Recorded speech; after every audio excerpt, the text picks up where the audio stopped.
મેં યુવાનોને એટલું જ કહું કે તમે રોજ કોલેજ જાઓ, જ્યાં જાઓ, તમે જે આનંદ કરો, મોજ કરો, સંસ્કાર ન બગડે એવી ફિલ્મ જુઓ, સંસ્કાર ન બગડે એવા નાટક જુઓ, સંસ્કાર ન બગડે, ભારતીય સભ્યતા ખંડિત ન થાય એવા નૃત્ય કરો. કોઈ તકલીફ નથી, ખાવા યોગ્ય ખાઓ.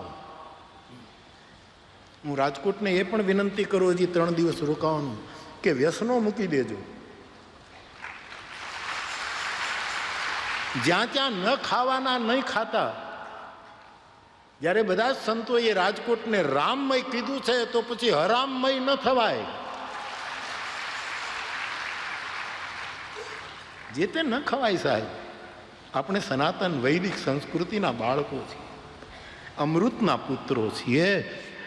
આપણે ઝેર બીજા માટે પીવાય પણ ઝેરીલી વસ્તુ ખવાય નહીં સાહેબ. કેટલા વ્યસનો, કેટલું બધું ન ખાવાનું બધું.